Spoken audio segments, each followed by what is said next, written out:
Y ahí va, miércoles 2 de octubre, hoy marcha universitaria. Finalmente la convocatoria de los rectores de la comunidad educativa, docentes y no docentes, se concreta hoy en la Argentina, después de ya varios meses de un conflicto al que el gobierno, lejos de buscar una solución, más bien al contrario, incentiva, ¿no? Es como que busca avanzar en ese sentido. Bueno, por supuesto, la marcha universitaria contra Milei es parte central. El intento, creo yo, de ir hacia un arancelamiento, una privatización de la educación universitaria, y después varios temas también que tienen que ver con las urgencias en la Argentina y en el mundo. También se recontrapicó todo. Bueno, ya estaba recontrapicado, pero novedades picantes, ¿no? Ahí en Medio Oriente, Irán, Israel y todo eso. Sí, una escalada muy grave. Arrancamos mientras dejan un like, un comentario, y empezamos a resumir rápidamente.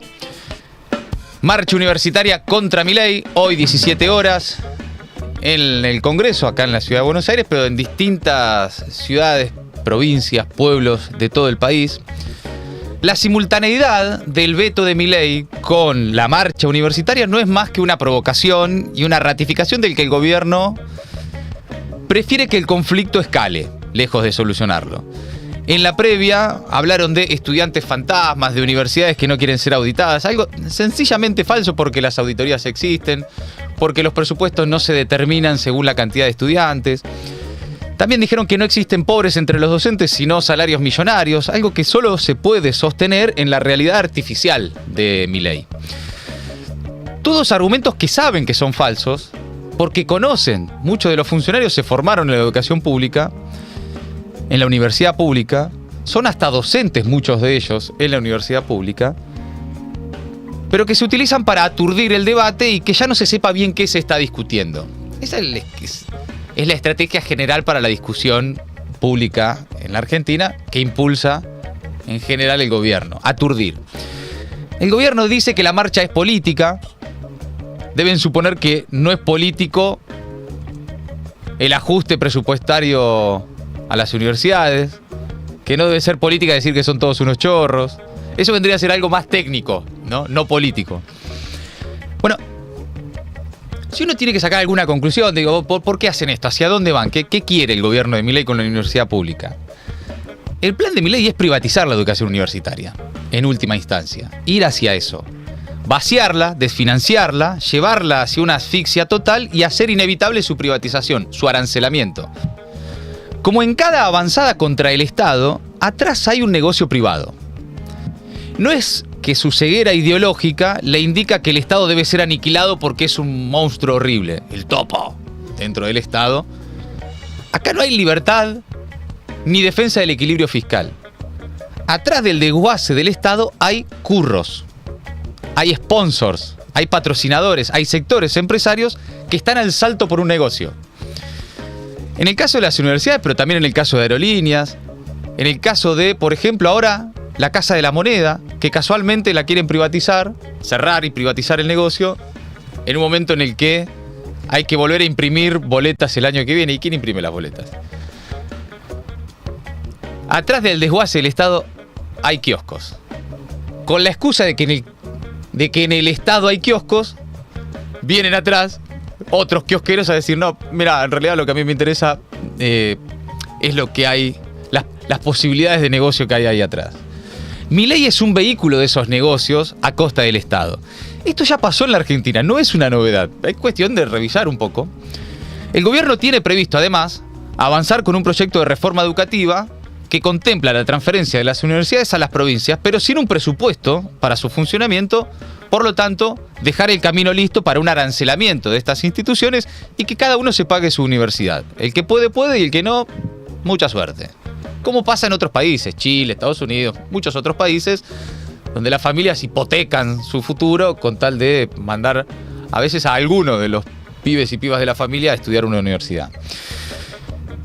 Por eso es que tantos estudiantes, y ahí la queja de algunos, de otros países vienen a la Argentina, porque acá se puede estudiar sin necesariamente tener que endeudarte para toda tu vida, claro, con tal de obtener un título universitario que te permita algún tipo de progreso social. Pero lo importante a señalar es que, mientras tanto, hay algunos muchachos que de todo esto podrían hacer muy buenos negocios. Lo de Milei con el Estado no es un desguace, es un curro. En el desguace del Estado de Milei hay un negocio. Bueno, en la previa de la movilización, el Ministerio de Capital Humano profundiza. Difundió un comunicado en contra de la movilización federal de las universidades y consideró que el conflicto con el sector responde más a intereses políticos que a las necesidades del sistema educativo, ¿no? Bueno, además el Ministerio de Sandra Petuelo aseguró que los docentes de dedicación exclusiva perciben cerca de 1,5 millones de pesos por mes, mientras que los no docentes con antigüedad cobran alrededor de 1 millón de pesos. Y dijo, esto significa que no existe pobreza entre estos sectores. Claro, como si todos los docentes universitarios cobraran 1,5 millones de pesos. Estamos hablando de los de dedicación exclusiva, que son la minoría. Más del 70% de los docentes universitarios son de dedicación simple, con salarios que sí están bajo la línea de la pobreza. Según los datos publicados por la Federación Nacional de Docentes Universitarios, la CONADU, un auxiliar de primera con dedicación simple, es decir, 9 horas semanales y 10 años de antigüedad, percibía en diciembre 132.000 pesos y en agosto pasa a cobrar un salario bruto de 232.000 pesos. ¿En serio van a hablar de docentes millonarios? De verdad, chicos.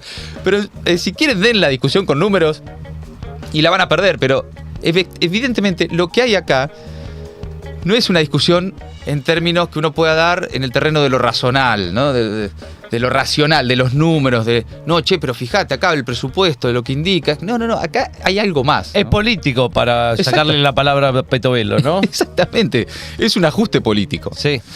Bueno, y la situación todo indica, si no se logra evitar en el Congreso el veto que está al caer, etcétera, es que el año que viene se va a profundizar esto. ¿Por qué?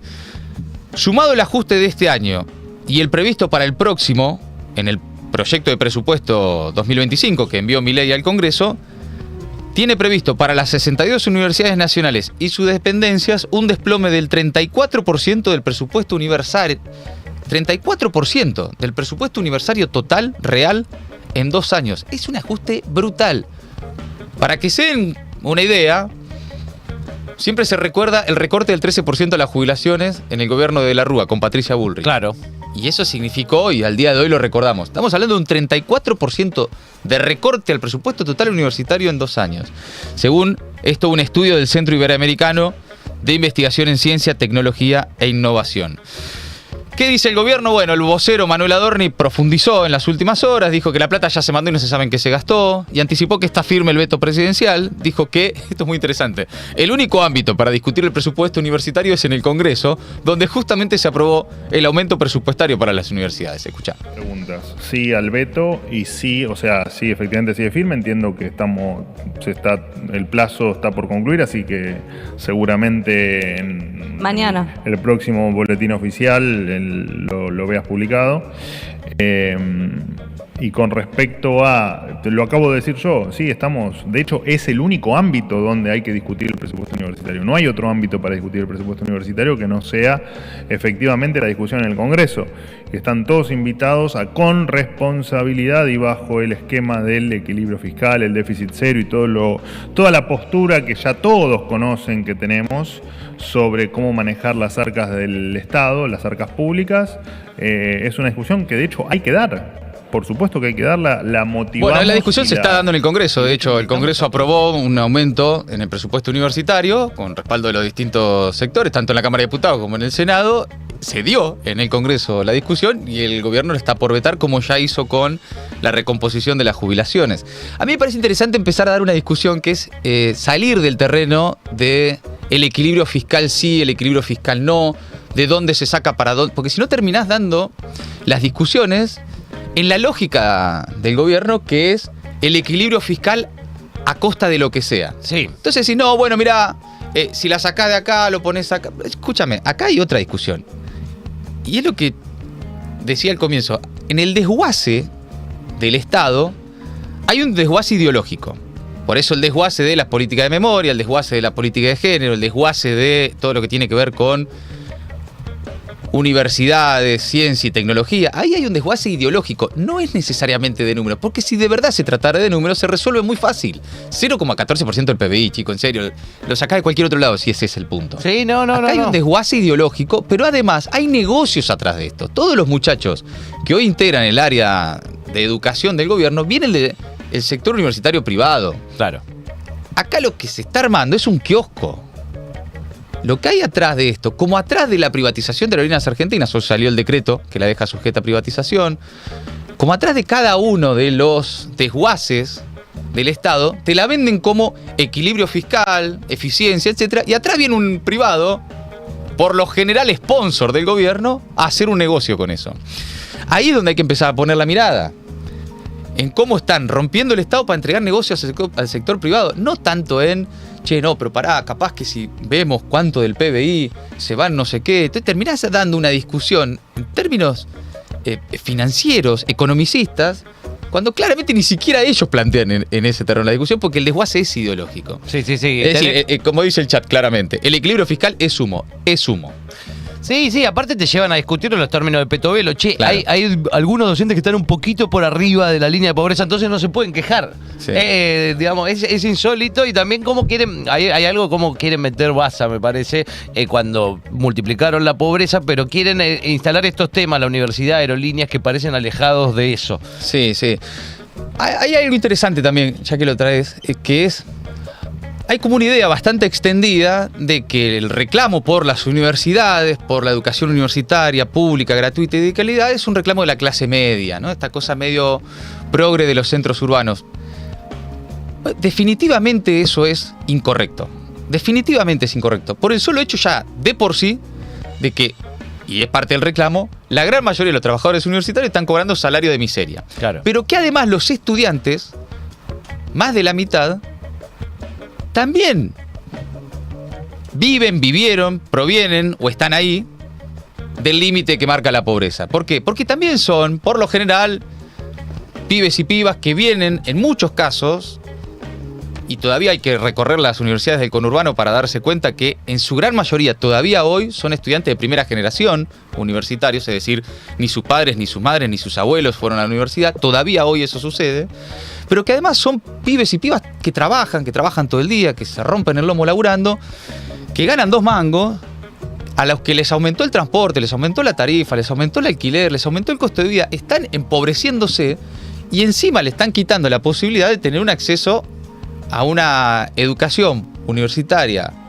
gratuita que les permita tal vez soñar en algún momento con algún tipo de posibilidad de ascenso social. Es decir, ojo con decir esto es un reclamo de las clases medias urbanas, porque también es un reclamo, y especialmente, diría yo, de los sectores populares en la Argentina. Una educación gratuita, de calidad, es posiblemente una herramienta para ser de clase media algún día.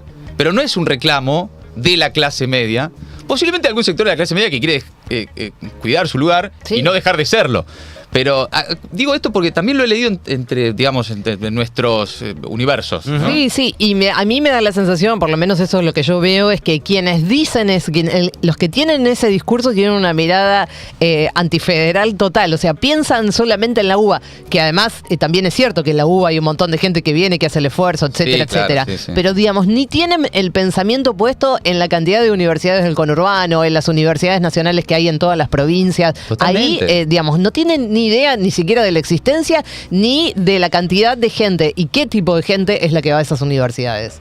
Por eso es importante la marcha de hoy, porque no se realiza solo en la ciudad de Buenos Aires y con estudiantes y docentes de la UBA, que está bien también, por supuesto, es Claro. en todo el país, es bien federal, es en todas las provincias, es en las universidades que hoy todavía, a pesar de todo, siguen siendo un instrumento de valor, bien considerado todavía, insisto, a pesar de sus dificultades, a pesar de que seguramente haya cosas que modificar, a pesar de que ya vienen desde hace rato, también muchas de ellas con lo justo, con costos que les aumentan, con dificultades para sobrevivir, etcétera. No es que están en el mejor de los mundos, pero siguen siendo, a pesar de todo, una herramienta de progreso social, y eso es lo que se quiere cargar el gobierno.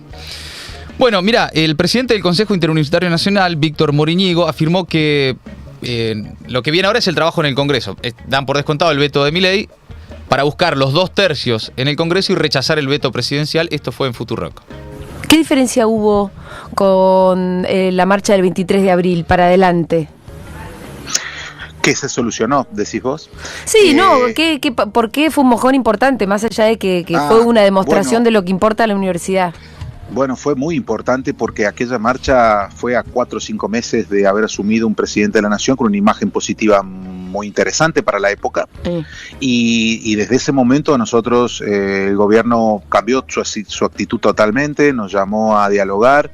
Nosotros aceptamos como rectores un pago en cómodas cuotas de una cifra de gasto de funcionamiento que apenas hemos cobrado 2, pero entendimos también de que había que buscar una solución, que creo que es el mismo entendimiento con el que vamos hoy. Ojalá que al día después de la marcha se nos llame para construir entre todos una salida, porque no se puede pasar uno la vida peleando. No. Así que fue muy importante vetar, porque fue un buen mensaje. El tema es que ya anunciaron que iban a vetar al día siguiente de la marcha. Sí, y nosotros iremos a ir en búsqueda de los 2/3 de diputados. Yo creo que eso lo vamos a lograr también porque bueno, los diputados tienen que volver a sus provincias y tienen que explicarle a su gente por qué votan en contra del futuro de sus habitantes. Bueno. Bien, por otro lado, miren lo que ya está pasando. Suceda lo que suceda con el veto y con el presupuesto del año que viene, que es que hay docentes que ya están renunciando a las universidades públicas por sus salarios y se van o a la privada o, como está sucediendo y venimos contando en el sector científico y tecnológico, se van del país, ¿no? Los que pueden, los que tienen la oportunidad, los que les da para hacerlo. Muchos otros no. Cambian de laburo también muchos. Sí. El decano de la Facultad de Veterinaria de la UBA, Alejo Pérez Carrera, dijo esta mañana en Urbana con María O'Donnell que el 10% del plantel se fue de la universidad por tener un sueldo con un atraso del prácticamente el 50%. En lo que va del año, 48 docentes en la facultad han renunciado. ¿Renunciaron 48 docentes en la Facultad Veterinaria? Exactamente, que tenemos un plantel de docentes de cátedra de aproximadamente 500 docentes, con lo cual esto significa casi un 10%. Varios, por supuesto, con dedicaciones parciales, pero con un fuerte impacto en el plantel docente de la facultad. ¿Se van? Se van, sí, se van.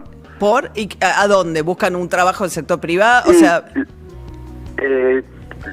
diferentes lugares. Por ejemplo, en general, los docentes de dedicación parcial tienen otro trabajo, o trabajo en su clínica veterinaria o en una clínica veterinaria privada, en la mayoría de los casos, o también en el sector estatal, en SENASA, en INTA, tienen otras dedicaciones y entonces, bueno, priorizan otros trabajos, priorizar ese trabajo. Sí, y me imagino que además para muchos de ellos debe ser una decisión muy dolorosa porque el que le gusta dar clases es una cosa muy vocacional dar clases y se extraña también, y la pertenencia a la facultad, por lo general para los docentes es una pertenencia también importante, o sea que no es una decisión que imagino que tomen livianamente. No, muy por el contrario, muchas veces se acercan a comentarlo con tristeza, con dolor de tener que tomar esa decisión por un salario que la verdad que tiene un atraso ya prácticamente del 50%, como se ha mencionado con diferentes datos, incluso... Bien, ahí está, ¿no? Lo que dice el decano de la Facultad de Veterinarias de la UBA, se están yendo los docentes y ese también es en parte el caminito, ¿no? El objetivo del gobierno. Ir vaciando, ¿no? Ir quitando docentes, estudiantes, ir desfinanciando, ir vaciando de contenido una universidad para luego vender que es indefectiblemente una salida la privatización o el arancelamiento, ¿no? Bueno, veamos qué dice la política, la oposición, que bueno, ya se está preparando ahora para que llegue el veto y ese veto tratar de rechazarlo en el Senado y en la Cámara de Diputados, lo que no se pudo, por ejemplo, con el veto al aumento jubilatorio. A ver, por ejemplo, Martín Lustó, el senador radical, apuntó contra los diputados radicales que podrían, de vuelta, apoyar el veto presidencial a la ley de financiamiento universitario. Esto dijo el presidente de la UCR en C5N. Yo lo que veo en mi Cámara, que es el Senado, es que hay 2/3 holgados para poder sostener la ley de financiamiento universitario. Lamentablemente hemos visto que en el caso de diputados, hay diputados de distintos espacios, incluyendo los de mi partido, que han sido sancionados por el partido, que han dado vuelta a su voto. Yo creo que en este caso aspiro y peleo para que eso no pase y que aquel que se aparte de eso sea efectivamente sancionado. y el partido fue muy contundente con respecto a eso. No solo les exige a sus diputados y senadores que voten a favor, sino que bajen y voten a favor, que estén presentes, que no se ausenten con excusas. Y en ese sentido, senador, ¿no le preocupa? Ahí está, Lusto. Veremos, ¿no? Si efectivamente es como indica. También diputados y senadores de distintos bloques ratificaron que acompañarán la marcha federal universitaria y rechazaron el veto a la ley de financiamiento universitario. Que tenemos por la crisis que transita el sistema universitario argentino, convocar a todos y a todas las ciudadanas y ciudadanos del país a acompañar la manifestación del día de mañana a las 17 horas en la puerta del Congreso y ratificar también nuestro acompañamiento en la insistencia de la Ley de Financiamiento Universitario en el caso en que el presidente efectivamente la vete. Así que en este sentido, bien, ahí la que habla es la diputada nacional por el radicalismo, Dania Tabela, con un montón de diputados y diputadas detrás, en el que, bueno, básicamente dicen, vamos a insistir después del veto en el Congreso. Carrió también, vayan viendo quiénes, ¿no? Quiénes aparecieron, porque es realmente bien transversal. Carrió publicó un video, escucha. Milita, ustedes saben que yo he sido profesora titular de la Universidad Pública, profesora de 2 cátedras. No me alcanzaba ni para pagar la luz, pero al menos pagaba la luz con el sueldo y trabajaba 8 horas por día en la universidad pública. Y además soy bisnieta de una maestra sarmientista. Milei dijo una cosa, dijo, yo soy el topo que va a destruir el Estado. Por eso quiere destruir la educación pública y la universidad pública. Y no es que no haya que reformarlas, es que tenemos que salvar el tronco, después arreglaremos las ramas. Por eso hay que poner el cuerpo en defensa del sueño de Sarmiento y de la Universidad Pública Argentina. Mañana en el Congreso, todos los que tuvimos el privilegio de estudiar en la universidad pública y todos los que quieren que sus hijos vayan a la universidad pública, tienen que estar, aunque sea fuera de sus casas. Bien, ahí está la convocatoria también de Carrió. Larreta, apareció Horacio Rodríguez Larreta, que cada tanto tira un tuitardo a favor de la educación pública siempre y publica esa ya muy conocida estampita viral de Pilar Dibujito. De Pilar Dibujito de la Universidad Argentina. Margarita Stolbizer también, diputada nacional, que integra hoy el bloque de Pichetto, digo, como para ir viendo votos en el Congreso. Dice que van a trabajar para que el veto de Milei al presupuesto universitario sea rechazado. A ver. Nosotros es muy importante el sostenimiento de la educación pública, de las universidades, de la misma manera que también de todo el sistema científico-tecnológico de la Argentina, que son obviamente los objetivos que mira tiene el presidente en sus programas de ajuste. Nosotros creemos y compartimos el objetivo del equilibrio fiscal, pero no puede ser a costa de los docentes, de los científicos, de los investigadores, como tampoco de los jubilados. Así que como lo hicimos con la ley de moratoria previsional, vamos a volver a hacerlo con las universidades, a insistir y ojalá, vamos a trabajar para que el veto pueda ser rechazado en el Congreso. Bien, ahí está, Margarita Stolbizer. Cristina ya había convocado, escucharon en estos días, con un mensaje a la Universidad Nacional de Quilmes. Es decir, los libertarios dicen que esto es una marcha cuca de zurdos, con intereses políticos detrás. Sí. Y la verdad es que llaman a movilizar, primero que nada, los rectores, los gremios docentes, los estudiantes y los exalumnos, la comunidad educativa universitaria. Y desde la política partidaria, que también tiene presencia en las universidades, básicamente porque las universidades tienen vida política, algo que medio que, a la derecha así como que le da, hay afiches de Marx, hay afiches rojos. ¿Por qué hay política acá?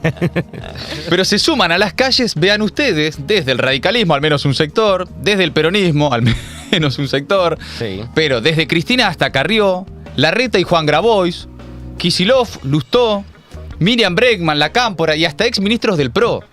Es decir, cruza a todos, convoca a todos, hayan ido o no a la universidad pública. Es bien transversal la convocatoria. Después veremos la masividad o no, si es las características que pueda tener.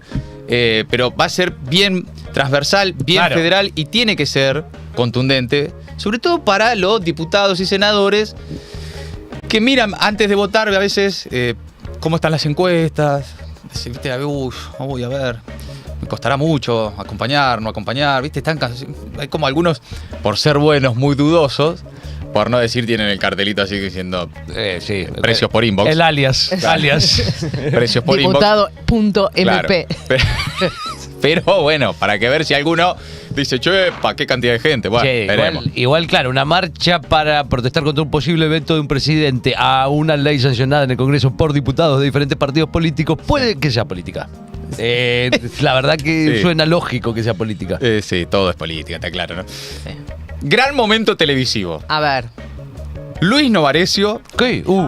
en La Nación Más. Están pasando cosas en La Nación Más, ¿eh? No, pero esto es extraordinario porque se da cuenta en vivo, mientras le muestran unos gráficos, que, oh no, nobleza obliga, dice. ¡Ay, no! ¡Ay! No. La mayor inversión en educación No me universitaria pública No me digas. fue durante el kirchnerismo. No me diga. Aumentando este financiamiento.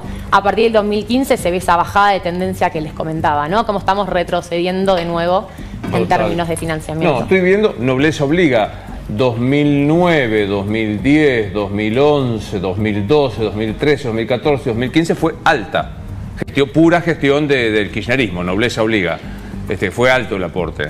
Bueno, en ese momento también recordemos que en 2006 fue la ley, y la ley obviamente surge también por una demanda también de la sociedad en poner más financiamiento de la educación, ¿no? Sí, hoy también está esa ley y sin embargo el financiamiento no está. Había una decisión política de hacerlo, ¿no? Tal bueno, cual. qué sé yo, Luis Novarecio se... Uy, mirá, ahora que veo los gráficos. Nobleza obliga. Nobleza obliga, la verdad. Qué que noble que está. al final Qué era noble. cierto que el kirchnerismo invertía en educación universitaria. Mira. Me Y- chupa la pi. Sí, te manda un beso Inés. La opinión de los cucas. Esperado. Inesperado. Bien, bueno. Me voy a saltear a Bullrich. Dice que... Gracias. Es demasiado. Ya está, ya se montó. Sí. Pero que bueno, cuestión que... Un poco te lo agradecemos. Me parece que no van a ni siquiera poder aplicar el protocolo antipiquetes y demás. tranqui, besito. Cambiamos de tema. El año que viene, chicos, se vota con boleta única de papel. Vamos a cambiar, ya no vamos a tener la clásica tira, ¿no? Bueno, ¿esto nos hace más feliz? Y a algunos sí, a otros no, y creo que a muchos se van a... Yo, ¿sabes qué creo? ¿Qué? Que muchos se van a enterar cuando entren al cuarto Sí, oscuro. obvio. Van a decir, ¿qué, Bueno. ¿Qué es esto? ¿Qué pasó? ¿Dónde está la sábana? Pero ahora yo esa? quiero que me ¿Y expliques ahora qué quién voto? opinan. ¿Qué Claro. opinan los partidos políticos de esto? No, Yo quiero bueno. saber eso. Obviamente hay, a ver, hay distintas posturas. Esto ya venía tratándose, lo había pisado en su momento Cristina en el Senado, Macri había intentado en su momento. Es todo en cada gobierno como que siempre da esta discusión. Pero el nuevo sistema electoral que va a comenzar a aplicarse desde las elecciones legislativas del próximo año tuvo 143 votos a favor, 87 negativos y 5 abstenciones en diputados. Ya venía con media sanción del Senado, así que es ley. El rechazo básicamente estuvo encabezado por Unión por la Patria y la izquierda se abstuvo. Básicamente la boleta única en papel que va a desplazar la tradicional boleta partidaria, explican en el portal parlamentario, contendrá la oferta electoral nacional toda en una misma papeleta.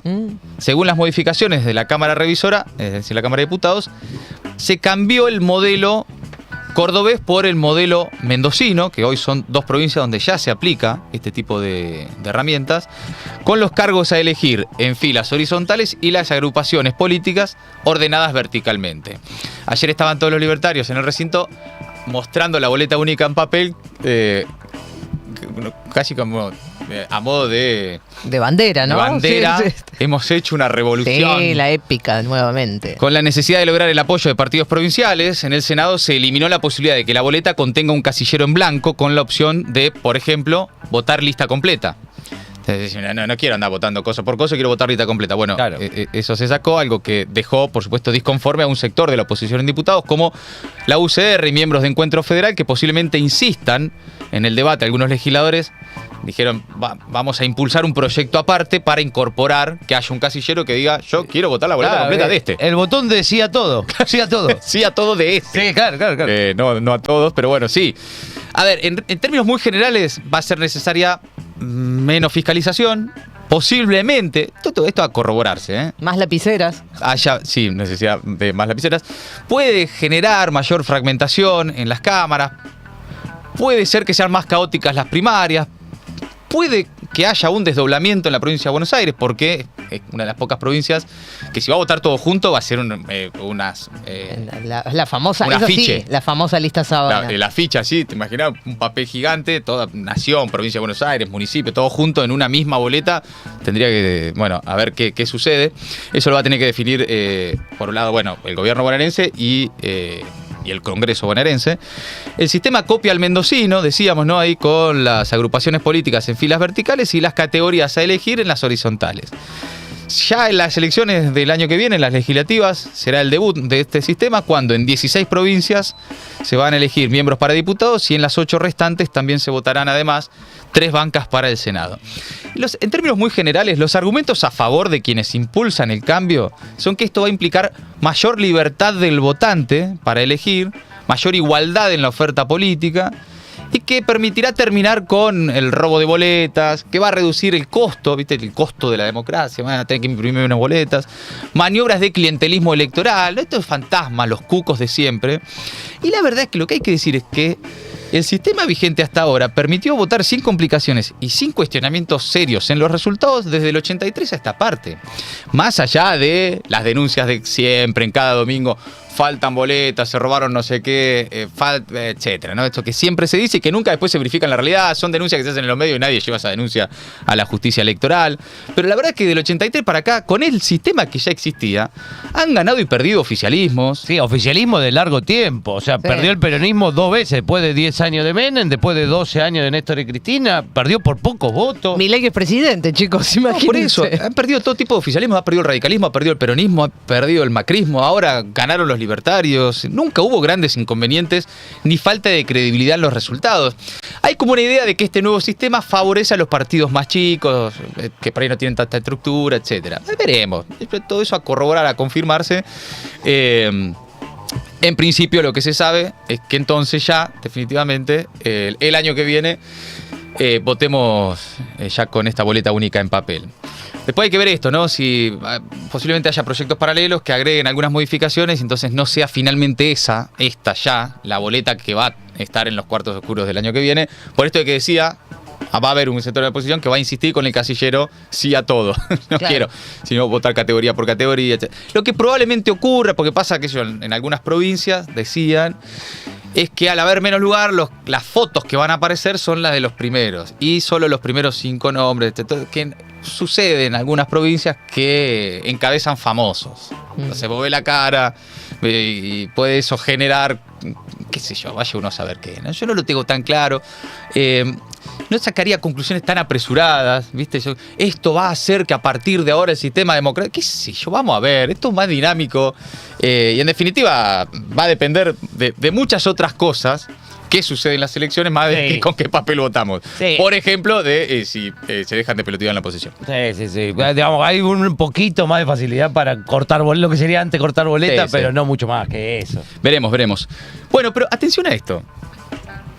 El gobierno prepara un decreto para eliminar al menos otros 5 organismos del Estado, entre ellos la Casa de la Moneda, que está bajo la mira del ministro de Desregulación, el Transformer del Estado, Federico Sturzenegger.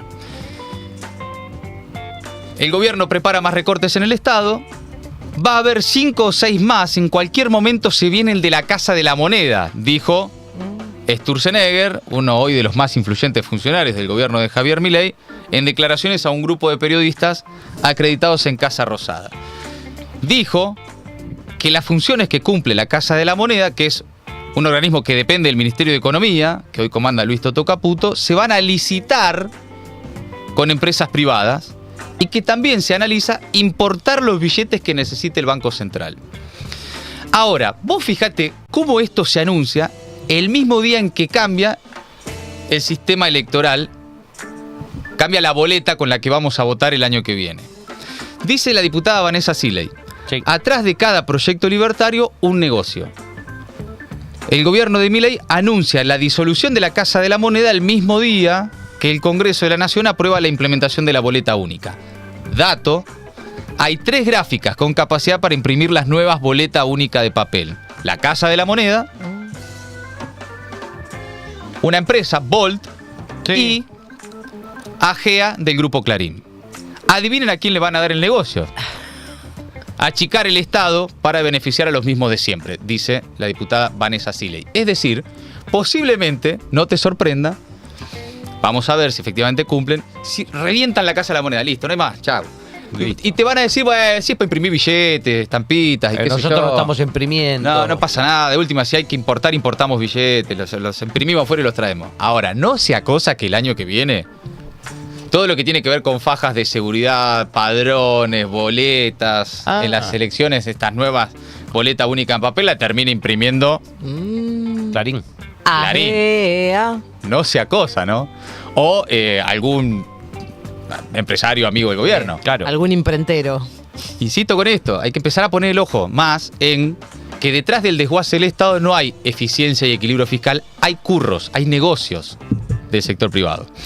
Bueno, básicamente la institución que en estos momentos preside Daniel Méndez es una empresa pública, industrial y comercial dependiente del Ministerio de Economía y que fue creada en 1875.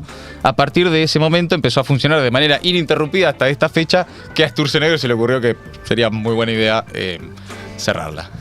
¿Por qué? Porque puede. Es una locura, pero es una locura. Bueno, locura es también lo que pasó ayer, que el gobierno festejó 1.400 despidos en trenes argentinos. Hoy es un gran día porque estamos reduciendo gastos, dijo el ministro de Transporte, Franco Mojeta, y anunció el cierre de la empresa Trenes Argentinos Capital Humano, de CAF, y el despido de un plumazo de los 1.400 trabajadores ferroviarios que se desempeñaban allí, con el argumento de cumplir el mandato que más de la mitad de la población le dio al presidente Milei. Siguen con eso. El gobierno volvió a usar su motosierra para cortar el hilo más delgado del aparato productivo y el sistema de transporte público, que son los trabajadores. El anuncio fue hecho durante una conferencia en Casa de Gobierno donde el titular de Transporte se enorgulleció de no tener que pagar más sueldos. Dicho esto al lado de Adorni, que tiene una pyme en la Casa Rosada, donde entra cualquiera que... si sos más o menos primo de Adorni, andate a la Casa Rosada que tenés laburo.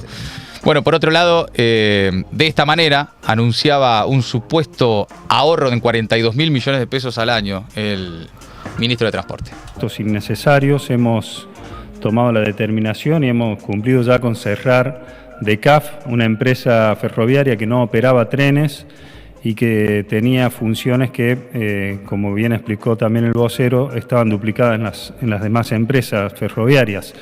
Esto representa una baja en la planta de personal del Estado de 1.388 puestos de trabajo, menos que el Estado no va a tener que pagar esos sueldos, lo cual implica un ahorro de 42.000 millones de pesos al año si le sumamos... Bueno, números, tiran cifras, pum, pan, esto nos estamos ahorrando, acá estamos ajustando, acá estamos liberando a la patria y en definitiva no explican muy bien de qué se trata, pero quedan 1.400 personas así, de un plumazo un día para el otro en la calle. El DECAF no tenía funciones operativas en el servicio ferroviario, pero se encargaba de la formación de los trabajadores, de la organización, de la asesoría, de la asistencia técnica, la gestión de los recursos humanos y el mantenimiento de las estaciones. Así que atención con lo que pueda suceder a partir de ahora, ¿no? En ese caso. Bueno, con estos despidos ya son más de 33.000 los empleados y empleadas estatales que quedaron sin trabajo en lo que va de los 10 meses del gobierno de Milei. Habló Rodolfo Aguiar, el secretario general de ATE, de los trabajadores del Estado, y dijo que hay un abismo entre lo que piensa el presidente y lo que realmente le pasa a la gente, y le mandó un mensaje también a la CGT. Yo convoco, nuestro sindicato convoca a la más amplia unidad, pero esos sectores que proponen que van a la Casa Rosada, me refiero a sectores sindicales, yo digo, es un diálogo tardío, es un diálogo inútil para la mayoría de las trabajadoras y los trabajadores. En serio, la pregunta es, ¿se puede dialogar con un gobierno después que aprobaron la ley de bases? No le gustó la visita de la CGT ayer al ministro Francos. Pero yo creo que no se va a traducir en ningún beneficio concreto para los trabajadores. Sirve dialogar luego, escúcheme, que se reglamente una reforma laboral en la Argentina que lo que configura es impunidad y negocio para los empresarios a costa del esfuerzo de todas las trabajadoras y los trabajadores. Bueno, ahí estaba Rodolfo Aguiar de ATE con la bronca de lo que contamos esta semana, la reunión de un sector de la CGT en la Casa Rosada más amigable con el gobierno. Atención, volvemos al tema aerolíneas argentinas brevemente. Van por aerolíneas. El gobierno declaró como sujeta a privatización a la compañía aerocomercial en medio del fuerte conflicto que arrastra desde hace meses y el reclamo de los sindicatos y trabajadores por mejoras salariales. Busca desprenderse el gobierno de la aerolínea de bandera, amparándose en el artículo 9 de la Ley de Reforma del Estado menemista. la ley 23.696, la rescataron, estaba guardada en uno de los cajones. Dijo, trae la ley de reforma del Estado. La de Dromi. La de Dromi. Nada de lo que deba ser estatal, permanecer en la mano del Estado. Sí. Tráela de vuelta. Una muestra palmaria de lo que es, como hablaba Dromi. Sí, pónganlo a Dromi a anunciarlo y listo, ¿no? Una muestra palmaria de lo que es la reforma y la modernización de nuestro Estado Nacional. Bueno, luego de la experiencia fallida de Mar Sanz, la compañía podría volver a manos privadas. Con la firma del presidente Milei se publicó anoche el decreto 873 que le permite a la Administración Nacional dar el primer paso para desprenderse de la empresa estatal. Luego tiene que comunicar esta declaración al Congreso de la Nación, que tiene la última palabra, digamos. Esto lo define el Congreso, pero ya el gobierno la declara sujeta a privatización. Entre los motivos que aduce el gobierno en el decreto señalan que el Tesoro Nacional no se encuentra en condiciones de mantener una empresa altamente deficitaria a través del aporte de cientos de millones de pesos que provienen del esfuerzo de los habitantes, ¿no? Esta cosa de con la tuya no podés financiar aerolíneas. Pero argumentan que lo de siempre es extraordinario. Son los mismos argumentos de siempre. Copian y pegan, van pasando las décadas, copian y pegan. Dicen que la privatización de la compañía y su funcionamiento en condiciones de mercado permitirán una mejor prestación del servicio, que el cuidado de las arcas públicas es otro de los argumentos y principalmente que los argentinos dejen de financiar el déficit de una compañía ineficiente. Es exactamente el mismo discurso con el que la privatizaron en su momento y la chocaron toda después, el Estado la tuvo que rescatar, etc. Ayer en Radio Con Vos, el exministro de Transporte de Macri, Guillermo Dietrich, y Carlos Figueroa, que fue parte de la gestión de Aerolíneas Argentinas, cuando estaba Mariano Recalde, debatieron sobre el rol de aerolíneas en la economía argentina. Escuchen este fragmento que movían ayer en redes desde el kirchnerismo. Es muy interesante lo que dice Figueroa con datos ante un Dietrich al que no le importan los datos. Es estructural. Los números del 2023, no tengo ni idea cuáles fueron. Hay que decir, uno cuando va a los números, Aerolíneas Argentinas en el 2023 no requirió fondos públicos para funcionar. Pero la realidad es que hoy el problema, si Aerolíneas no necesitase plata para funcionar, esta discusión no existe. ¿Por qué existe esta discusión con el gobierno? Por los subsidios. ¿Cuánto sería este año? No tengo ni idea cuánto es. Pero es un dato. No, pero no importa, pero es la discusión que tienen. Uno cuando revisa los números de Aerolíneas, en términos fiscales, en términos de conectividad, en términos de impacto positivo en la economía del país, en términos del presupuesto que Aerolíneas tenía para gastar el año pasado y no lo usó, que representaba el 0,31 del presupuesto, y cuando lo haces contra Producto Bruto es menos, tan escandaloso es que el Estado invierta en esto cuando vos ves los números de todo lo que te genera. Si vas a la cuenta fiscal, por cada peso que puso el Estado en Aerolíneas Argentinas en 2022, que sí requirió fondos públicos, el Estado recaudó 2. Y en el 2023 puso 0 pesos y recaudó 80.000 millones de pesos por la actividad económica de Aerolíneas Argentinas. No justifican, bajo ningún punto de vista, avanzar en este salto al vacío que, como bien dice, no se sabe además qué quieren hacer. Quieren privatizar, quieren quebrarla, quieren desguazarla. Están proponiendo a la sociedad un salto al vacío que no se sabe hacia dónde termina. Bueno, viste, cuando pones datos sobre la mesa, la discusión es tremenda. Pero no tengo ni idea de los datos. No importan los datos. Bueno, esto demuestra, insisto una vez más, que detrás de la privatización de Aerolíneas Argentinas son los mismos muchachos de siempre tratando de hacer negocios. Dietrich y compañía, los socios de Macri, ¿no? La verdad es que es eso. Bueno, en definitiva, entonces, el gobierno declaró a Aerolíneas Argentinas sujeta a privatización. Esto deberá tratarse en el Congreso, pero, bueno, insiste ahí el gobierno en esa avanzada. Cambiamos de tema. Estuvo Cristina en La Matanza. ¿Qué tal? La expresidenta visitó este martes la parroquia San José, a cargo del padre Nicolás Ancelotti, más conocido como el padre Tano, ahí en el partido bonaerense de La Matanza.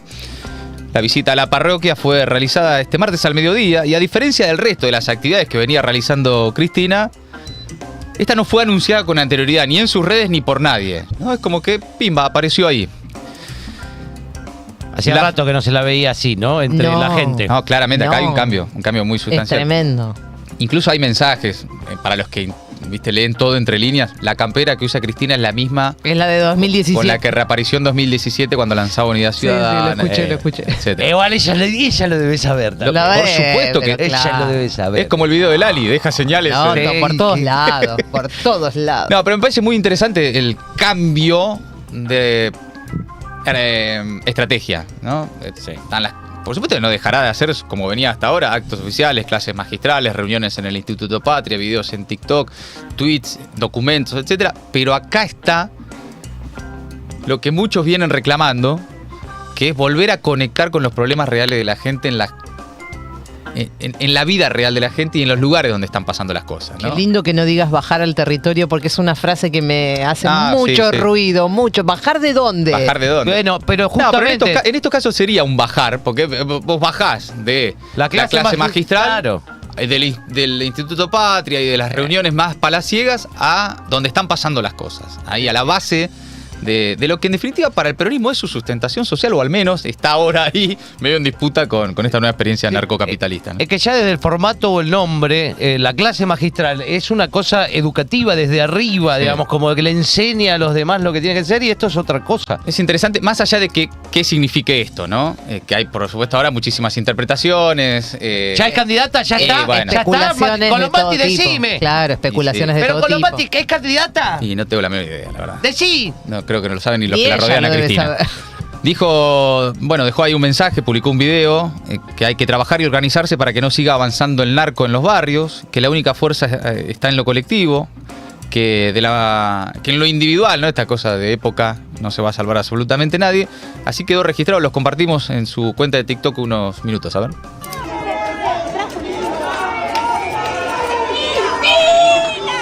La Cristina visiblemente emocionada, y ahí se dirige a un grupo de jubilados. Que me están haciendo llorar un poquito. Me están haciendo llorar y quiero...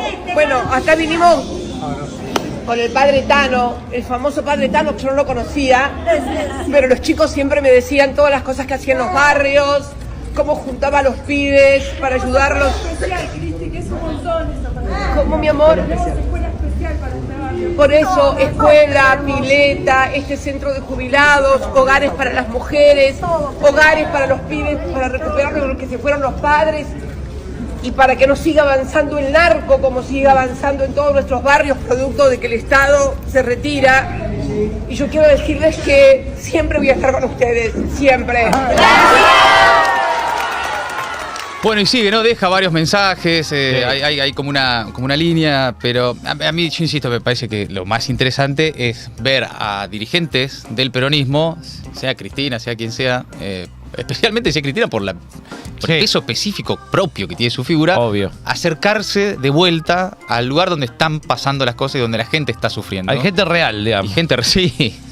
A la vida real de la gente. Mira, de hecho, la línea de acercarse a la vida real de las personas parece ser la que marca por estas horas los movimientos, no solo de Cristina, sino de los que siguen su conducción. Escuchen y vean esto que subió Guado de Pedro a sus redes. De aquí a 3.000 pesos el pasaje. 3.000 pesos de Luján a 11. Sí. Ida y 3.000 vueltas. 10.000 pesos por día tengo que gastar. Ah, la mierda. ¿Cuánto me pagan? 28. 28, 10.000 se te van en colectivo nada más, en transporte. A ver, mirá, eso es la vida real. Eso es la vida real. La vida real. Bueno, era hora, bien. Bueno, veremos, ¿no? Yo no sé en qué termina esto, no sé muy bien qué significa hacia adelante en términos de internas, de posicionamientos, de disputas de poder. ¿Qué pasa entre el kirchnerismo, la Cámpora, Cristina, Máximo, Guado y Axel y los que lo acompañan? No lo tengo tan claro. Digo, ahí no estaban sé. los que querían también leerlo en ese también en esa forma, ¿no? De las internas, no sé qué, que lo hizo en La Matanza porque no sé cuánto. Sí, ni idea, veremos. Veremos. Para mí hay gente que ya está pasada roja. Desayunando la cena. Que está peleado con Espinosa, que Magario pertenece al riñón de Espinosa, que de Magario es la vice de Kicillof. Mientras tanto, Kicillof se reunió con Lula antes de la asunción de Claudia Sheinbaum en México, avanzando también en su construcción regional, en su figura, más allá de la provincia de Buenos Aires. Es la segunda vez que se reúnen en el año, mostrando ahí ya una afinidad política notable. En la agenda, la situación latinoamericana, el impacto de las medidas de Milei, el futuro de la provincia de Buenos Aires. Publicó un tuit, Axel, en el que dice: compartimos un encuentro con Lula, vemos con tristeza y preocupación que mientras Brasil y México comparten una mirada de integración regional, nuestro país va en sentido contrario. Desde la provincia de Buenos Aires vamos a seguir haciendo nuestro aporte para promover la cooperación internacional y el crecimiento de nuestra patria grande, dice Axel, en una foto a pura sonrisa con Lula da Silva. Bueno, y hablando de México, Francesa, asumió Sheinbaum. Así es, y les traje un fragmento de lo que llaman la toma de protesta.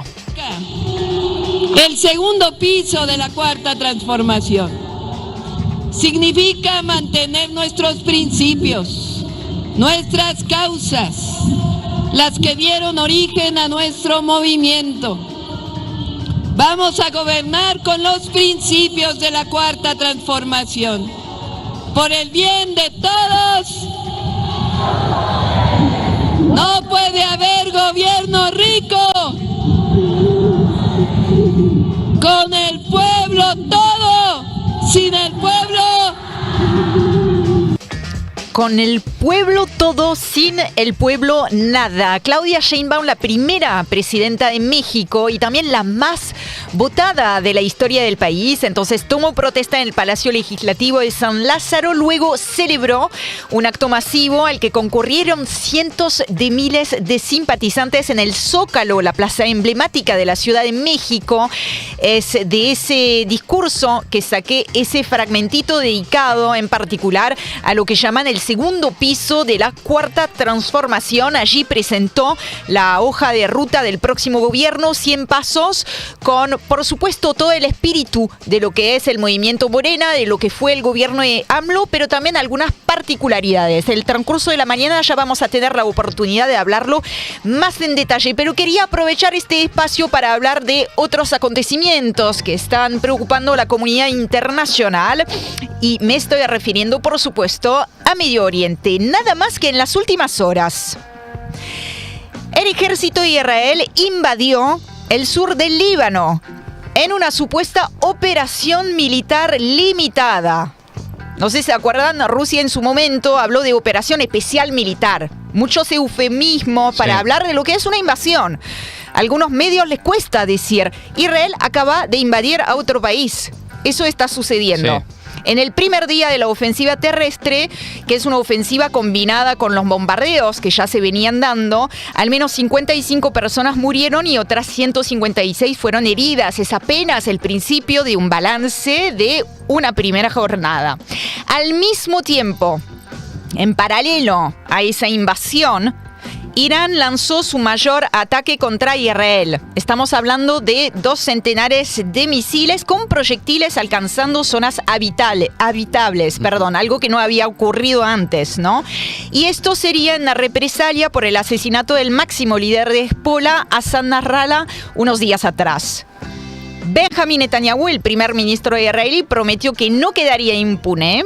Cometió un gran error y pagará por ello, dijo el primer ministro, lo vamos a escuchar ahora, a lo que Irán advirtió que si se atreven a responder, sus acciones serán mucho más severas y desplegarán un repertorio más avanzado de los misiles con los que cuentan. Escuchamos entonces a Netanyahu.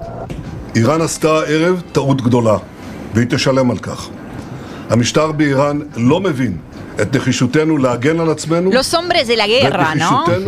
Realmente esto pienso siempre en la película. Bueno, Benjamin Netanyahu diciendo Irán cometió un gran error esta noche y pagará por ello. El régimen de Irán no entiende nuestra determinación de defendernos y de tomar represalias contra nuestros enemigos. Guerra y cada vez más guerra. La situación, a ver, lo vamos a resumir de ese modo. La situación es grave. Es realmente grave lo que está sucediendo en Medio Oriente. Washington, que tiene su parte de responsabilidad en esa escalada, porque la comunidad internacional, cuando decimos la comunidad internacional, no todo el mundo, algunos países que conforman la gran comunidad internacional. Algunos son más comunidad que otros. Sí, pero es verdad que está mal decirlo así, pero bueno, a veces con el intento, digamos, de hacer las cosas más breves, decimos la comunidad internacional le sigue proveyendo a Israel con armas. Estados Unidos, proveedor número 1, que además no ha hecho tantos esfuerzos más que en su retórica para efectivamente detener esa escalada. Entonces Washington habló de una escalada significativa en la crisis en la región. Perdón, me río, pero por suerte nos lo está diciendo Estados Unidos. Claro. No nos habíamos dado cuenta. Al mismo tiempo que Joe Biden reafirmó su apoyo total a Israel.